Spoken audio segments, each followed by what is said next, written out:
Bonjour à tous. Aujourd'hui, j'aurais aimé souhaiter échanger avec vous sur l'inconscient collectif de Carl Gustav Jung, les rêves et ce qu'on peut aujourd'hui en tirer, en faire en lien avec notre actualité. Jung a proposé et développé des concepts de personnalité extravertie et introvertie, d'archétype et d'inconscient collectif.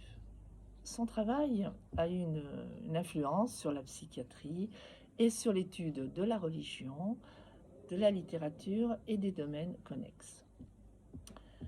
La théorie principale de Carl Gustav Jung, c'est qu'il croyait qu'il existait 4 fonctions qui contrôlaient la façon dont les personnes perçoivent et agissent dans le monde. Ces fonctions sont la pensée, le ressenti, la sensation et l'intuition. Penser à notre personnalité, notre propre personnalité. Cette définition de l'inconscient collectif inclut la notion selon laquelle certaines caractéristiques innées sont communes à toute l'humanité. C'est essentiellement ce que l'inconscient collectif, par exemple, ça serait une peur universelle, allez, de l'araignée. Pourquoi pas? L'inconscient personnel diffère-t-il de l'inconscient collectif? L'inconscient personnel contient des choses supprimées de notre conscient. D'un autre côté, l'inconscient collectif, lui, contient des choses qui sont partagées avec d'autres êtres humains issus de notre passé. Les rêves, comment on peut les puiser? Comment on peut puiser dans l'inconscient collectif? Eh bien, c'est grâce aux rêves, entre autres. Les rêves peuvent nous donner des idées, des connaissances et des informations auxquelles nous n'aurions pas accès autrement. Nous pouvons également puiser dans la conscience collective à travers l'art, la musique et la danse. Ce sont autant de moyens qui permettent d'exprimer notre personnalité, mais aussi nous connectent également au grand tout. Qu'est-ce qu'un archétype selon Jung? Il y en a 12. Selon Carl Gustav Jung, l'archétype est une image primordiale qui influence des valeurs et les expériences de chacun. Il s'agit d'un processus psychique qui ne se peut se manifester de façon objective. Les archétypes sont une forme instinctive et primitive de la représentation mentale. Ce que Jung pensait des rêves, pour lui, c'est une fonction naturelle de la psyché. Pour Jung, le rêve est une production spontanée de l'inconscient, contrairement à Freud, qui lui voyait surtout dans le rêve un déguisement de désir refoulé, une sorte de censure déguisant un contenu sexuel ou un contenu agressif. L'inconscient euh, de Jung, pour lui, le rêve est un message direct de notre inconscient qui est porteur d'un sens symbolique.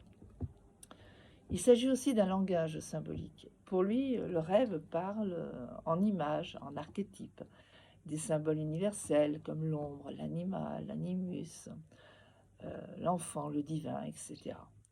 Ces symboles ne sont plus seulement personnels, mais aussi reliés à un inconscient collectif, une sorte de réservoir de formes symboliques partagées par l'humanité. Il s'agit aussi d'une fonction d'équilibre. En effet, le rêve a aussi une fonction compensatrice.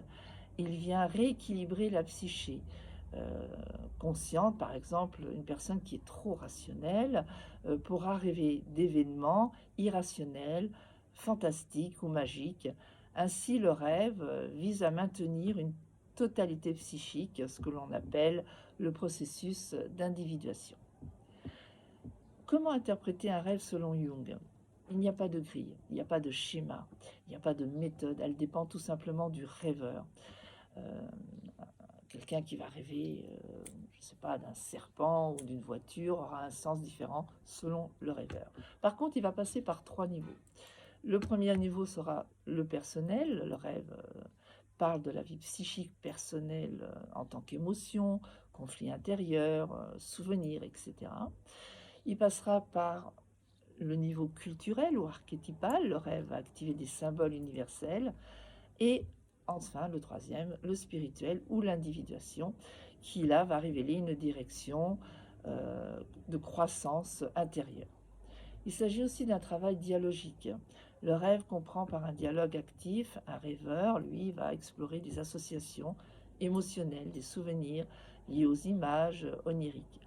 Jung, Carl Gustav Jung, lui, valorisait aussi l'amplification et cherchait dans les mythes, dans les contes religieux, arts, etc., pour enrichir le sens. Qu'est-ce qu'on pourrait dire de Jung aujourd'hui?